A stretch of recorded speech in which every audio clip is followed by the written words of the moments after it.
Hello, hello, Gutsy Women. Welcome to this lovely Tuesday morning in the UK. Today I have the very lovely Debs Eastwood sitting here ready to tell you all about who she is, what she does, and how she helps people. So, Debs, welcome this morning. How are you doing? Thank you very much, Dee. I'm really well, thank you. I am loving this blue sky and sunshine.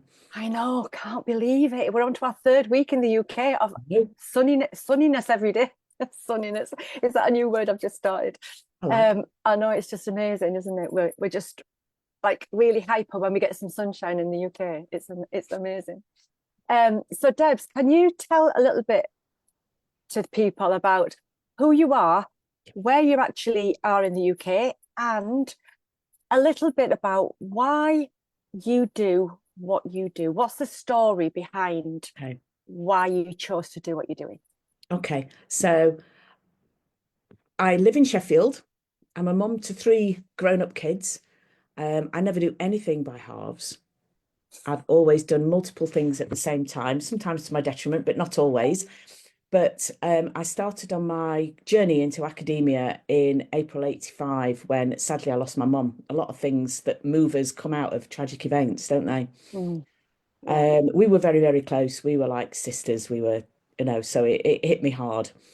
But she was a teacher who was quite entrepreneurial. She'd set up a lit reading business in South Yorkshire that didn't exist before. So I get that blood from her. Mm. And I went into academia and I did science because that's what I'd enjoyed at school. I got married, had my first child, all during my first degree. Stayed on and did a PhD, which I'm going to say a slightly rude word now, which stands for pissed and highly depressed in Sheffield. Um, and because I got childcare in Sheffield, but I came out with a PhD, which was absolutely marvelous, again, in human biology and did loads of teaching and thought, oh, I actually enjoy this. What shall I do now? So I was teaching engineers and biological scientists. And then I started teaching medical students, and I thought, oh, this is interesting. Maybe this is where I need to go. And so, as you do, at the age of 39, with three children, one of them who I was still feeding because she was only 3.5 months old, I started a 5-year medical degree. Like I say, never do anything by halves. Interesting. um, my very first job had been working in the operating theatre, so I kind of knew that was where I was going to go. And I indeed ended up as a double doctor, being an anaesthetist, which I love. You think that would be enough, wouldn't you? No, no. So I decided that just being an anaesthetist wasn't quite enough, and a mum and a private pilot wasn't enough. So I decided to go and do some extra training to try and help my patients because quite a lot of them obviously are anxious or phobic about coming into hospital and having operations. So I trained myself up in clinical hypnotherapy to help them. And I really love doing that. I've had some incredible success stories. Doesn't work with everybody, of course, but the successes shine through. And then my little brother got sick. This was 4 years ago. He was down in Braintree in Essex. And so, on top of everything else that I was doing, I was running up and down the country every week, helping to look after him, his wife, and his young daughter, trying to help them, ferry them about. She didn't drive at the time. He ended up in an intensive care in central London, which is where he needed to be. But 6 weeks later, he died. That was horrific, as I'm sure you can imagine. Um, but once that had all settled down, I thought, right, this the status quo cannot remain the same. I may well be a medical doctor, but I am not a typical medical doctor. Far from it. Quite the opposite. Like I said, I'd already started the clinical hypnotherapy, and I just thought, while he'd been sick, I'd been trying to look for other treatments. I mean, he was in the right place, he was getting the treatment he needed, but I was looking at him holistically as the whole person. And there was so much stuff missing that I felt he needed. And I'm not daft. I was looking on the internet and was finding all sorts of different holistic treatments, most of which I'd never heard of.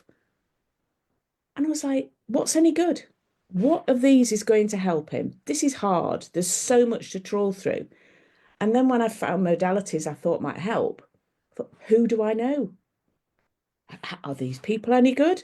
Can they do it over Zoom so he can't come to see you? You know, it was the middle of COVID as well, so it was restricted visiting. And I just thought, this is just a mess. This has got to change. That became my legacy. I decided to start a podcast because I wasn't busy enough, which has now got 26 live episodes. So it's 6 months old. It's called Wellness on Tap. And I talk to holistic healers, such as those I was looking for those couple of years ago. And I champion them. I give them a voice. I give them a space. I allow people to see what they're like and see if their energy resonates, see if they connect with them. I would have loved that if that had been around back then. It was like a 4-hour drive to Essex and back. I'd have galloped up a podcast like you'd have never known. And so that's what I do. And people are telling me that they are already getting clients purely through people listening to my podcast. And that fills my heart with absolute joy. That's wonderful. Yeah, Love that is, yeah, that is so good, Debs. And you know, the fact that you come across as somebody who's really driven and wanting to improve not only yourself but improve life for other people as well. And so clinical hypnotherapy, I know what that's like because that's my profession. I've been doing it for like 26 years and I work in chronic health, which is why I've got the group, and using that within this arena around mind-body connection and how your thoughts and feelings actually impact your physical health. And I'm sure that's something that you saw when you were going through that journey with your brother. Yeah. What was it about that really hit a spot in you? Was it a heart spot? Was it an intellectual thing that went on? What was emotions and feelings were going on at that time? It was when I could see that he had accepted that he wasn't going to be getting home. I mean, to look at him at that point with my medical hat on purely, I knew he was incredibly sick. Weight was falling off him and he wasn't eating very much. And he was responding incredibly well to the treatment that he had for his cancer, but it had been there too long because of COVID. He'd not got into the hospital. And he was exceptionally fit beforehand, running these half marathon Tough Mudders. And so the symptoms had accumulated in his body. It was too late. But so that sort of little potted history of him and his disease, you can see now, I hope, that when I could see he was becoming thin and mentally he was switching off, he'd asked his wife to bring in birthday cards for every year of his daughter's life so he could write them in advance. I mean, it was just heartbreaking. And I just thought, no, just no. It was everything. I can't say it was emotional or intellectual. It was the whole lot. Emotional initially, obviously, but it went deeper than that. So, yeah. So it's quite a powerful story. And I'm sure people who've lost loved ones who will listen to this or even be watching it live now will resonate in some way, because we've all lost people that matter to us. And so the podcast, what drove that podcast? What was that kernel that drove the podcast? What was the message you really, really, really wanted to get out to people? I want people to know that you can have an NHS because it absolutely has a place. It has a role to play. But running alongside that and integrated with it should be the natural health service. This should be so interconnected. It shouldn't be exclusive. It shouldn't be, well, you can go down that route or you can go down that route. What a load of rubbish, in my opinion. Yeah. Why can we not have the NHS that borrows from these services, in whatever sense of the word that means, to treat the whole person, to look at the root cause of what's really wrong with them? There are various political answers to that, obviously, Yes. but That's a story for another day. that's a story for another day. But I went further than just doing the podcast. I decided to start using some of my anaesthetic skills, not the sleepy ones, the needly ones, and to give people intravenous multivitamin and multi-nutrient drips to help them get to the peak of their performance. I found a company that do activation supplements and another company that does molecular hydrogen water. And the scientist in me has to have those things that come with solid science behind them. And they do.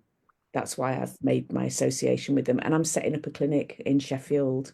We're looking at properties now, and I am so excited. I'm like a kid at Christmas. It's like, yes. It's amazing, isn't it? When Yeah. you know that you've got that passion there and you've got that mission, you've got a mission to heal and help people heal through their own processes, as well as all the other things that they can do.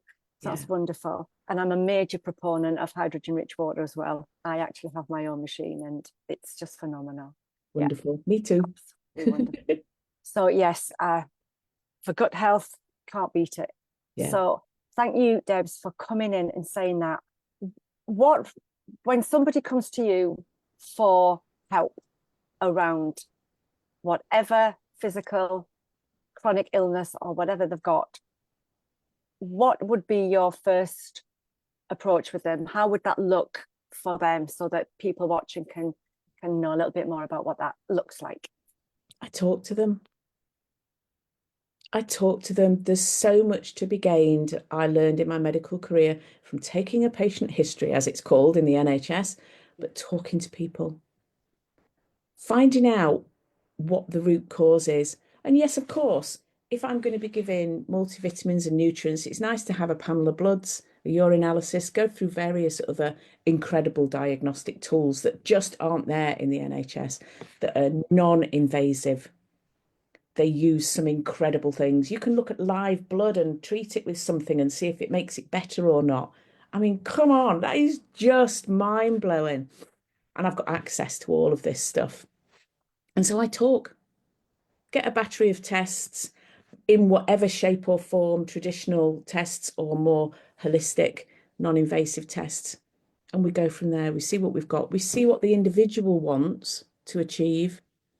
We see what we believe is possible in the methodologies that we can use to treat them, and not just make it something that happens in the clinic environment. Like you just said, with having a molecular hydrogen water system at home, you have to take it home as well. You can't heal yourself just for that time you're in the clinic. It has to be a look at you and who you are, and that's what we aim to achieve. Yeah, it's helping people to see that they treat themselves as a holistic. We've grown up with this a pill for all ills and this mechanistic pharmaceutical medical model that treats us like a mechanism rather than an organism. 100%. And it's really, really important for people to, and when they're ready to take that whole approach, it works absolutely wonders. So thanks, Debs, for letting people to see into your world a little bit today and to get to know you a little bit. It's lovely to meet you. It's lovely to have chatted with you today. And yeah, what you're doing is absolutely wonderful. I wish you all the best with your clinic in Sheffield. Thank you. And I just think it's phenomenal. So thank you very much. People, if you're watching this live or on replay, please connect with Debs. She's got some wonderful things to say to you. And I'm sure she'll be popping in and really giving you lots of value in the group. Now that you've seen our video, now that you know who she is, please get in touch, please comment, please engage, and let's see where it goes. Okay, thank you very much, Debs. Again, I'm going to end the live stream and then we'll have a little chat. Just stay there.